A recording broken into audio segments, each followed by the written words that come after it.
ശാന്തകുമാരി അമ്മ എന്ന് പറയുന്ന നിലാരംഭയായ ഒരു സ്ത്രീയാണ് ഞാൻ. ആ സ്ത്രീയെ എന്തിനവരിങ്ങനെ ഭയപ്പെടുന്നു? പാർട്ടിക്കകത്ത് ദുരനുഭവം ഉണ്ടായത് അത് ഈ മീഡിയയിലൂടെ പറയാൻ ശരിയല്ല. ഞാൻ ചെയ്യാത്ത തെറ്റിനെ എന്നെ രാഷ്ട്രീയ വനവാസത്തിനുള്ളാനാണ് അവർ തീരുമാനിച്ചത്. അവർ എന്നെ ഇന്ന് ഒഴിവാക്കാൻ വേണ്ടി ജനങ്ങൾ കൊടുത്ത ഒരു തിരിച്ചടിയാണ്, വേറൊന്നുമല്ല.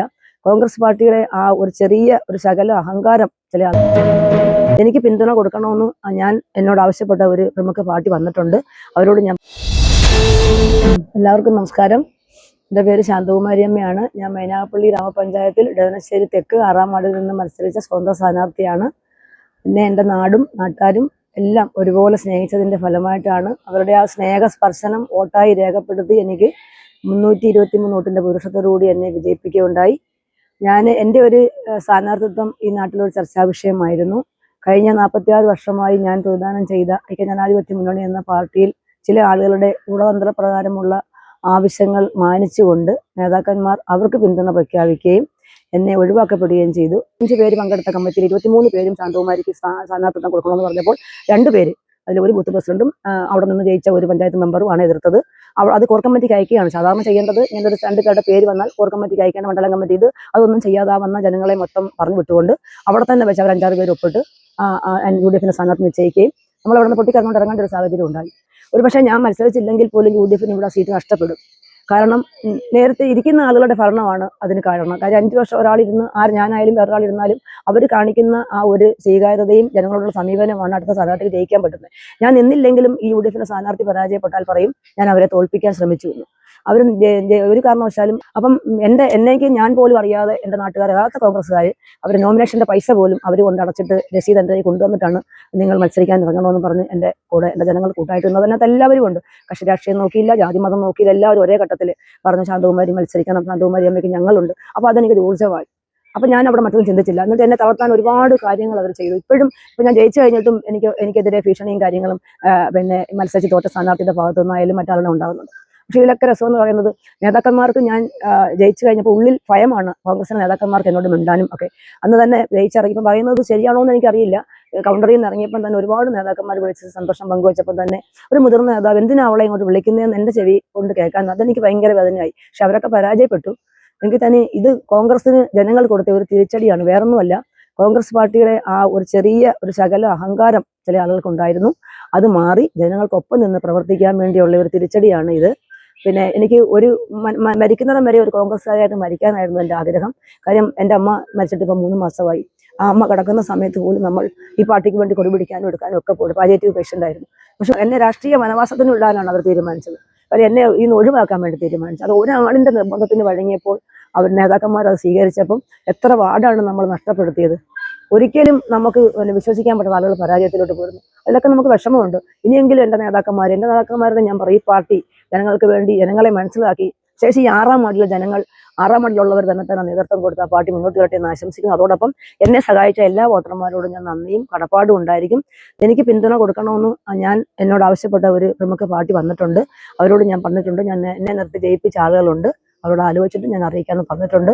അവരെന്നെ പരിഗണിക്കുമെന്ന് എനിക്ക് പ്രതീക്ഷയുമുണ്ട്. അതെന്തായാലും വേറൊരു UDFകാരും അവരോട് പിന്തുണയ്ക്ക് വന്നിട്ടില്ല, ഈ നിമിഷം വരെയും വന്നിട്ടില്ല. എന്നെ സമീപിക്കുന്ന ആളുകൾ ചെറിയ ആളുകളൊന്നുമല്ല, നല്ല രാഷ്ട്രീയപരമായിട്ട് മുന്നിൽ നിൽക്കുന്ന നേതാക്കന്മാർ തന്നെയാണ്. എൻ്റെ വിജയം ആഘോഷിക്കുന്നവർ അവർക്ക് സന്തോഷമായി. അതായത് ഒരു നാടടങ്കം എന്നെ ചേർത്ത് പിടിച്ച് എനിക്കെതിരെ വന്ന ആരോപണങ്ങൾ LDF UDF എനിക്കെതിരെ ആരോപണം ഒരുമിച്ച് ഓരോ വീട്ടുകൾ ചെന്ന് പറഞ്ഞപ്പോൾ ജനം മനസ്സിലാക്കി ഇവർ രണ്ടും ഒരുമിച്ച് ഒരാളെയാണല്ലോ സ്വതന്ത്രയായി നിൽക്കുന്ന. അവിടെ BJPക്ക് സ്ഥാനാർത്ഥിയുണ്ട്, അവരാരെയും ഒന്നും പറഞ്ഞില്ല. അവർക്ക് എതിരെ പോലും ഒരു വാക്ക് പരസ്പരം ഇവർക്ക് പരിഹാരം ഒരുപാട് കാര്യങ്ങൾ ഉണ്ടായിട്ട് പോലും ശാന്തകുമാരി അമ്മ എന്ന് പറയുന്ന ആ ഒരു വ്യക്തിയെ മാത്രം കേന്ദ്രീകരിച്ചായിരുന്നു LDFന്റെയും UDFന്റെയും ആ ഒരു പ്രചാരണം നടത്തി. പക്ഷെ അതൊക്കെ ആ ആരോപണങ്ങളൊക്കെ എൻ്റെ തമ്പുരാൻ്റെ അനുഗ്രഹത്താൽ കാറ്റിൽ പറത്തിക്കൊണ്ട് അതെല്ലാം എനിക്ക് സ്നേഹമായിട്ട് ഒരുപാട് കുട്ടികൾ തന്നു ജയിപ്പിച്ച എൻ്റെ നാട്ടുകാർക്കാണ് എൻ്റെ ആദ്യത്തെ നമസ്കാരവും ബിഗ് സല്യൂട്ടും എല്ലാം. എന്തെങ്കിലും ഒരു ദുരനുഭവം പാർട്ടിക്കകത്തുള്ള ഏറ്റവും വലിയ ദുരനുഭവം ഉണ്ടായിരുന്നു? പാർട്ടിക്കകത്ത് ദുരനുഭവം ഉണ്ടായത് അത് ഈ മീഡിയയിലൂടെ പറയാൻ ശരിയല്ല. ഞാൻ ചെയ്യാത്ത തെറ്റിനെ ഞാൻ ചെയ്യാത്ത തെറ്റിനെ ഈ പാർട്ടിയിലുള്ള ചില പ്രമുഖ നേതാക്കന്മാരുള്ള ചില ആളുകളുടെ വൈരാഗ്യം. കഴിഞ്ഞ 2015-20 കാലഘട്ടത്തിൽ ഞാൻ പഞ്ചായത്ത് പ്രസിഡന്റിനായിട്ട് സ്ഥാനാർത്ഥിയായിരുന്നു. അന്ന് നമ്മുടെ പാർട്ടിക്ക് 10 UDFും 8 LDFും 2 BJP ഒരു സ്വതന്ത്രനുമായിരുന്നു. അപ്പോൾ അത് വ്യക്തിവൈരാഗ്യം തീർക്കാനായിട്ട് ഇന്ന് അവരൊക്കെ ചില ആളുകൾ ഇടതുപക്ഷത്തിലോട് കടന്നുപോയി. കോൺഗ്രസിൽ നിന്ന് ഒരുപാട് പേര് പിന്നെ സ്വതന്ത്രമായിട്ട് മത്സരിച്ച ആളുകൾ, പഞ്ചായത്ത് പ്രസിഡന്റായിരുന്ന ആളുകളൊക്കെ ഉണ്ട്. അവരൊക്കെ ഇപ്പോൾ LDFന്റെ സ്ഥാനാർത്ഥിയായിട്ട് മത്സരിച്ച് ബ്ലോക്ക് മെമ്പർമാരായിട്ടുണ്ട്. പിന്നെ എനിക്കെതിരെ ആരോപണം ഉന്നയിച്ച ആളുകളുടെ ഭാര്യമാർ ഇപ്പം CPIക്ക് തീർന്നത് വിജയിച്ചിട്ടുണ്ട്. ആരുടെയും പേര് ഞാൻ പറയുന്നില്ല. പക്ഷേ അങ്ങനെ വന്നപ്പോൾ എന്നെ ഒന്ന് കേൾക്കാനോ എന്നെ ഒന്ന് സഹായിക്കാനോ എൻ്റെ പാർട്ടി മുൻകൈയെടുത്തു. ഇപ്പോഴും ഈ വിഷയം എനിക്കെതിരെ ഉന്നയിച്ച ആരോപണം, എനിക്ക് മുമ്പേ നിന്ന മെമ്പറെ എനിക്കെതിരെ ഞാൻ BJPക്ക് വോട്ട് പിടിക്കാൻ പോയി എന്നുള്ളതാണ് അദ്ദേഹം ഉന്നയിച്ച ആരോപണം. അതൊന്ന് കേൾക്കാൻ ഈ 5 വർഷക്കാലമായി അതിൻ്റെ നേതാക്കന്മാരോട് ഞാൻ പലപ്പോഴും എന്നെ ഒന്ന് കേൾക്കാൻ, ആര് സത്യാവസ്ഥ മനസ്സിലാക്കാതെ പണാധിപത്യത്തിൻ്റെ പുറകിൽ എൻ്റെ നേതാക്കന്മാർ പോയി. പക്ഷെ അവിടെ ജനാധിപത്യം, ജനങ്ങൾക്ക് എന്നിലൊരു വിശ്വാസം ഉണ്ടായിരുന്നു. എനിക്ക് സങ്കടം വരും ഇപ്പോഴത് പറയുമ്പോൾ. പിന്നെ അവർ ഒരുപാട് അത് കേട്ടില്ല. ഇനി അങ്ങനെയല്ല, സാധാരണക്കാരൻ്റെ കൂടെ നിന്ന് അണികളുടെ കൂടെ നേതാക്കന്മാർ നിന്നാൽ മാത്രമേ ഈ പാർട്ടിക്കകത്ത് കോൺഗ്രസ് പാർട്ടി രക്ഷപ്പെടുകയുള്ളൂ എന്നൊരു തിരിച്ചടിയാണ് ജനം ഇന്ന് മൈനാഗപ്പള്ളിയിലെ പരാജയത്തിന് കാരണമെന്നാണ് എൻ്റെ വിശ്വാസം. തിരികെ കോൺഗ്രസ് ഒരു ഓഫർ വെച്ചാൽ തിരികെ ആ കോൺഗ്രസ് മാതൃപ്രസ്ഥാനത്തിലേക്ക് തിരികെ പോകുമോ എന്നുള്ളത് എങ്ങനെയാണ്? അല്ല, തിരികെ പോകുമെന്ന് വെച്ചാൽ ഞാൻ പോലും അറിയാതെ ഒരു സുഹൃത്ത്, മൈനാഗപ്പള്ളി അനിക്കുട്ടൻ എന്ന് പറഞ്ഞൊരു സുഹൃത്ത് ഇപ്പോൾ സോഷ്യൽ മീഡിയയിലൂടെ നിരന്തരം നമ്മളെ ആക്ഷേപിക്കുക. അദ്ദേഹത്തിന്റെ ഫേസ്ബുക്ക് വഴിയാണ് ബഹുമാന്യനായ DCC പ്രസിഡന്റ് രാജേന്ദ്ര പ്രസാദ് സാറിന്റെ തട്ടകമാണ് മൈനാഗപ്പള്ളി. അദ്ദേഹം എന്നെയും അനിൽ കണ്ണാത്ത് എന്ന് പറഞ്ഞ 11 സ്വന്തം സ്ഥാനാർത്ഥിയും പുറത്താക്കിയായിട്ട് അറിയിച്ചത്. ആ സോഷ്യൽ മീഡിയയിലെ കത്ത് എനിക്ക് പേഴ്സണലായിട്ട് എൻ്റെ മോൻ ഗൾഫിൽ നിന്നോട്ട് എനിക്ക് അയച്ചു തന്നു, അമ്മ സൂക്ഷിച്ചു വെക്കണമെന്ന്. അത് നമ്മളെ നേരിട്ട് പറഞ്ഞിട്ടില്ല പുറത്താക്കിയെന്ന്. പക്ഷേ സോഷ്യൽ മീഡിയ മൊത്തം അത് വൈറലായി. ഒരിക്കലും അവർക്ക് എന്നെ വേണ്ട, അവർക്ക് എന്നെ ആവശ്യം ഉണ്ടായിരുന്നെങ്കിൽ ഈ പാർട്ടി ഇങ്ങനെ പോകത്തില്ല. എനിക്ക് അത് സീറ്റ് തന്നേനെ, ജയിച്ചു പോയോ തോറ്റുപോയോ എന്നിൽ ആരോപിച്ച കുറ്റങ്ങൾ എന്തും ആയിക്കോട്ടെ, അവർക്കൊരു സീറ്റ് കൊടുക്കാം എന്നവർ പറഞ്ഞില്ല. അപ്പോൾ അവർക്ക് എന്നെ ഒരിക്കലും ആവശ്യമില്ലെന്നാണ് എൻ്റെ വിശ്വാസം. അവർക്ക് എൻ്റെ കുറേ വരുത്തില്ലെന്നാണ് എൻ്റെ വിശ്വാസം. പക്ഷെ ഞാൻ എൻ്റെ ഉള്ളിൽ ഞാനിപ്പോഴും മരിക്കുന്നത് വരെയും കോൺഗ്രസ്സുകാരിയായിട്ടായിരിക്കും. എൻ്റെ കുടുംബ പശ്ചാത്തലം അങ്ങനെയാണ്. LDF ഒരു ഓഫറായിട്ട് വന്നാൽ CPM അല്ലെങ്കിൽ CPI ഒരു ഓഫറായിട്ട് വന്നാൽ LDFിനകത്ത് അതിനകത്ത് LD CPMലോ CPIയിലോട്ടോ ഒക്കെ ഇടതുപക്ഷത്തിന്റെ ഏതെങ്കിലും ഒരു പാർട്ടിയിലേക്ക് പോകാൻ അല്ല, ഇടതുപക്ഷത്തിന്റെ ആളുകൾ ഓഫറായിട്ട് ഇവിടെ ഞാൻ സ്ഥാനാർത്ഥി എനിക്ക് തരാഞ്ഞപ്പോൾ എന്നെ BJP എന്ന് പറയുന്ന പാർട്ടി വന്നവർക്ക് ചിഹ്നം തരാമെന്ന് പറഞ്ഞു. അപ്പം LDFിന്റെ CPIയുടെ നേതാക്കന്മാർ വന്നു. അപ്പം ഞാൻ ഒരു കാര്യം പറഞ്ഞുള്ളൂ, നിങ്ങൾ അഴിമതിക്കാരിയായിട്ട് തന്നെ മുദ്ര കുത്തി, നിങ്ങൾ 2 പാർട്ടികളാണ്. അപ്പം ഞാൻ നിങ്ങളുടെ പാർട്ടിയിൽ വന്നു കഴിഞ്ഞാൽ പിന്നെ ഞാൻ എന്താണ് ശരി?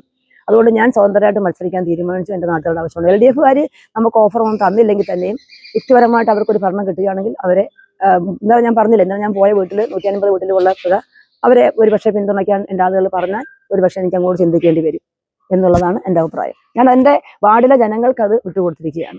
അവർ തീരുമാനിക്കട്ടെ. അവരാണ് എന്നെ ജയിപ്പിച്ചത്. എനിക്ക് സ്വന്തമായിട്ടൊരു അഭിപ്രായം എടുക്കാൻ പറ്റത്തില്ല. കാര്യം എല്ലാവരും വോട്ട് തന്ന് നമ്മൾ ജയിച്ചതാണ്.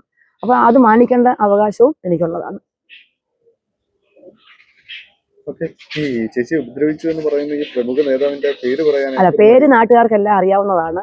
അത് നമ്മൾ എല്ലാവർക്കും പറയാതെ തന്നെ എല്ലാവർക്കും അറിയാം. അതൊരു വ്യക്തിഗതയായി പോവും, ജനത്തിന് മൊത്തം അറിയാം. അപ്പൊ ഞാനായിട്ടത് പറയുന്നത് ശരിയല്ല. കഴിഞ്ഞ പ്രാവശ്യത്തെ കോൺഗ്രസിന്റെ ഇവിടുത്തെ ഭരണം എങ്ങനെയായിരുന്നു? ഭരണം നല്ല രീതിയിലുള്ള ഭരണമായിരുന്നല്ലോ നടക്കില്ല. ആ ഭരണത്തിന്റെ ഫലപ്രഖ്യാപനം നമ്മൾ ആ പഞ്ചായത്തിലോട്ട് ഞാനൊരു അംഗൻവാടി ടീച്ചറാണ്. എൻ്റെ ഒരു അംഗൻവാടി പൊളിച്ചു. ഞങ്ങൾ ഭരണസമിതി ഇരുന്ന സമയത്താണ് പബ്ലിക് മാർക്കറ്റ് 60 നമ്പർ അംഗൻവാടി പൊളിച്ചത്. അപ്പോൾ അവിടെ ഒരു കുടിവെള്ളക്ഷാമം വന്നപ്പം അത് അന്നത്തെ ഭരണസമിതി അംഗൻവാടി പൊളിച്ചിട്ട് അവിടെ വലിയൊരു ടാങ്ക് പണിയും, MLA സഹായത്തോടുകൂടി പഞ്ചായത്ത് പണിഞ്ഞു. പക്ഷെ ആ ഒരു അംഗൻവാടി പണിയുന്നതിന് പോലും എൻ്റെ പാർട്ടി ഈ ഒരു നേതാവിൻ്റെ വാക്ക് കേട്ടുകൊണ്ട് എതിർ നിന്നു. ഇപ്പോഴും പഞ്ചായത്തിൻ്റെ ഒരു കടമുറിക്കാണ് നിൽക്കുന്നത്. അപ്പോൾ എനിക്ക് അന്നുമുള്ള ഒരു ആവശ്യം ഞാൻ പലപ്പോഴും പഞ്ചായത്തിനോട് പറയിച്ചിട്ടുണ്ട്. 2 പ്രസിഡന്റുമാരെയും കണ്ട് പറഞ്ഞിട്ടുണ്ടായിരുന്നു നമുക്ക് അംഗൻവാടി പണിയണം. പക്ഷെ അതൊക്കെ ഇദ്ദേഹത്തിൻ്റെ ഒരു ഇടപെടൽ കാരണം അതിനൊക്കെ അവർ കൂട്ടുനിന്നു. അതാണ് ഞാൻ പറഞ്ഞത്, പണാധിപത്യമാണ് ഇവിടെ നടന്നത്, ജനാധിപത്യമല്ല. ഒരു പക്ഷേ സാധാരണ പിഞ്ചു കുഞ്ഞുങ്ങൾ പഠിക്കുന്ന അംഗൻവാടിയാണ്. ഗർഭിണികൾ അവിടെ നിന്നുണ്ട്, കൗമാരപ്രായക്കാരും വൃദ്ധന്മാരും എല്ലാം വരുന്നൊരു അംഗൻവാടിയാണ്. പക്ഷെ അതുപോലും എനിക്ക് എൻ്റെ പാർട്ടിയിൽ നിഷേധിക്കപ്പെട്ടു. അപ്പം അതിൽ നിന്ന് നമ്മൾ മനസ്സിലാക്കേണ്ടത്, ജനങ്ങൾ മനസ്സിലാക്കുന്നത് അവിടെ എന്തുമാത്രം എതിർപ്പ്. ഈ ശാന്തകുമാരി അമ്മ എന്ന് പറയുന്ന നിലാരംഭയായ ഒരു സ്ത്രീയാണ് ഞാൻ. ആ സ്ത്രീയെ എന്തിനവരിങ്ങനെ ഭയപ്പെടുന്നു എന്നുള്ളതാണ്. അവരെ ഒന്നുമല്ലാതാക്കാൻ നോക്കി. പക്ഷെ എൻ്റെ ജനങ്ങളെല്ലാം തമ്പുരാൻ സത്യം ജനത്തിന് മുമ്പിൽ കൊണ്ടുവരണമെന്ന് എനിക്കൊരു ആഗ്രഹം ഉണ്ടായിരുന്നു. അവർ ആന്ന് പറഞ്ഞ ഒരു കേസ് ഇപ്പോഴും കോടതിയിൽ കിടക്കുകയാണ്. അത് തള്ളിപ്പോകുന്ന നേതാക്കന്മാർക്കും അറിയാം. അവരത് പ്രസംഗത്തിലൂടെ പറയുകയും ചെയ്തു. പക്ഷേ സത്യം ജനങ്ങൾക്ക് എന്നിലുള്ള സത്യം എനിക്ക് കൊണ്ടുവരണമായിരുന്നു. അതാണ് ജനങ്ങൾ, നാട്ടുകാരും അത് ഏറ്റെടുത്ത് എന്നെ ഒരുപാട് വോട്ടിന്റെ ഭൂരിപക്ഷം ജയിപ്പിച്ചു. എനിക്ക് ആരെപ്പറ്റി ഞാൻ ഒന്നും പറയുന്നില്ല. പക്ഷെ ഇനിയെങ്കിലും ഈ നേതാക്കന്മാർ ജനങ്ങളെ മനസ്സിലാക്കി ജീവിച്ചാൽ, സത്യം കണ്ടറിഞ്ഞ് ജീവിച്ചാൽ ഈ കോൺഗ്രസ് മുന്നണി മൈനാഗപ്പള്ളി വീണ്ടും ശക്തിയോടുകൂടി അധികാരത്തിൽ വരുമെന്നാണ് എൻ്റെ വിശ്വാസം. ഈ കഴിഞ്ഞ പഞ്ചായത്ത് പ്രസിഡന്റ് ഇവിടെ പൂർണ്ണ പരാജയപ്പെടുകയാണ്. അവിടെ SDP ആണ് ജയിച്ചത്. അതിനെ കുറിച്ച് എന്താണ് പറയാനുള്ളത്? അവിടെ അത് അദ്ദേഹത്തിന്റെ സ്വന്തം വാർഡ് 2ാം വാർഡിലാണ്. അദ്ദേഹം വേറൊരു വാർഡിൽ നിന്ന് നമ്മൾ വന്നത് മറ്റൊരു വാർഡിൽ മത്സരിക്കുമ്പോൾ, ഇപ്പൊ എൻ്റെ വാർഡിലെ ജനങ്ങളുടെ പൾസ് നല്ലതുപോലെ അറിയാവുന്ന ഒരാളാണ് ഞാൻ. ആ വാർഡിലെ പൾസ് ആ ജനങ്ങളുടെ വികാരം നമ്മൾ അറിയണം. പക്ഷെ അവിടെ അവർ നേരത്തെ SDP എന്ന് പറയുന്ന സംഘടന കഴിഞ്ഞ പ്രാവശ്യം 2ാം സ്ഥാനത്ത് വന്നെന്നാണ് അറിയാൻ പോകുന്നത്. ഞാൻ മറ്റൊരു വാർഡിനെ പറ്റിയും ചിന്തിക്കാൻ പോയില്ല. ഞാൻ എൻ്റെ വാർഡിൽ മാത്രം ശ്രദ്ധിച്ചു നിന്ന് എൻ്റെ ഒരു മനുഷ്യൻ്റെ കാര്യം, ഞാൻ സ്വതന്ത്രയാണ്, എനിക്ക് എൻ്റെ വാർഡിലെ ജനങ്ങൾ വോട്ട് ചെയ്താലേ എനിക്ക് ജയിക്കാൻ പറ്റത്തുള്ളൂ. അപ്പോൾ ഞാൻ എൻ്റെ വാർഡിനെ മാത്രം കേന്ദ്രീകരിച്ചിരുന്നു. അവിടെ ഒരു പക്ഷേ എന്താണ് സംഭവിച്ചെന്നുള്ള കാര്യം അവിടെ ഒരു പക്ഷേ അവിടെ കോൺഗ്രസിൻ്റെ നേതൃത്വമായിട്ടൊക്കെ ആലോചിച്ച് അവിടുത്തെ കോൺഗ്രസ് പാർട്ടിയായിട്ട് ആലോചിച്ച് കൂട്ടായിട്ട് ആലോചിച്ച് അവിടുത്തെ 1-2 അവിടെ ഇതുപോലാണോ നമുക്കറിയാൻ കഴിഞ്ഞത്. 1-2 ആളുകളുടെ മാത്രമല്ല, കോൺഗ്രസ് എന്ന് പറയുന്ന ഒരു വികാരമാണ്, മതേതരത്വ പാർട്ടിയാണ്. അവിടുത്തെ കോൺഗ്രസിലെ ജനങ്ങളോട് കൂടി ആലോചിച്ച് ഒരു പ്രവർത്തനമൊക്കെ നടത്തിയിരുന്നെങ്കിൽ ഒരു പക്ഷേ അവിടുത്തെ സ്ഥാനാർത്ഥി UDF സ്ഥാനാർത്ഥിക്ക് വിജയിക്കുമായിരുന്നു എന്നാണ് പൊതുവെയുള്ള സംസാരം. ചേച്ചിയെ ഇത്രയധികം ഉപദ്രവിച്ച കോൺഗ്രസ് നേതാവിനോട് എന്താ പറയാനുള്ളത്? ആ കോൺഗ്രസ് നേതാവിനോട് ഞാൻ പറയുന്നു, അദ്ദേഹത്തിന്റെ വാർഡിൽ പോയി കോൺഗ്രസിനെ ശരിയാക്കുക. ആ വാർഡിലും കോൺഗ്രസിന്റെ സ്ഥാനാർത്ഥി പരാജയപ്പെടും. അദ്ദേഹത്തിന്റെ ഇനിയുള്ള വാശിയും മാറ്റി അദ്ദേഹത്തിന്റെ ഒരു സ്വകാര്യം അതുപോലെ കൊണ്ടു നടക്കാതെ അദ്ദേഹം ഇനിയെങ്കിലും സത്യസന്ധത പാലിച്ചുകൊണ്ട് അദ്ദേഹം ജനങ്ങളെ സേവിച്ചുകൊണ്ട് ധിക്കാരപരമായിട്ട് പോകാതെ ഈ പാവം എന്നെ ഉപദ്രവിക്കാതെ 6ാം വാർഡിലെ ജനങ്ങൾ തീരുമാനിക്കട്ടെ 6ാം വാർഡിലെ കോൺഗ്രസ് എങ്ങനെ വരണമെന്നോ, 6ാം വാർഡിൽ LDF എങ്ങനെ വരണമെന്നോ, 6ാം വാർഡിലെ BJP എങ്ങനെ വരണമെന്നോ. അദ്ദേഹത്തിന്റെ മനസ്സിൽ എല്ലാവരും BJPക്കാരും ഹിന്ദു സമുദായത്തെ മൊത്തം അദ്ദേഹം ആക്രമിച്ചു. എല്ലാവരും BJPക്കാരും കമ്മ്യൂണിസ്റ്റുകാരുമാണെന്ന് അദ്ദേഹം പറഞ്ഞു. ആ 6ാം വാർഡിലെ ജനങ്ങൾ തീരുമാനിച്ച് അവിടെ ഒരു നല്ല ഭരണം കാഴ്ചവെക്കാൻ എല്ലാ പാർട്ടിക്കും കഴിയട്ടെ എന്ന് മാത്രമേ എനിക്ക് പറയാനുള്ളൂ. ഞാൻ ആരെയും വ്യക്തിഗത ചെയ്യുന്നില്ല. പക്ഷെ ഇനിയെങ്കിലും ഇങ്ങനെയുള്ള ഗൂഢതന്ത്രം ആലോചിക്കുന്ന നേതാക്കന്മാരെ ഒന്ന് പഠിച്ചാൽ മറ്റു വലിയ നേതാക്കന്മാർക്ക് പരാജയത്തിലോട്ട് പോകാൻ കഴിയത്തില്ല എന്നാണ് എൻ്റെ വിശ്വാസം.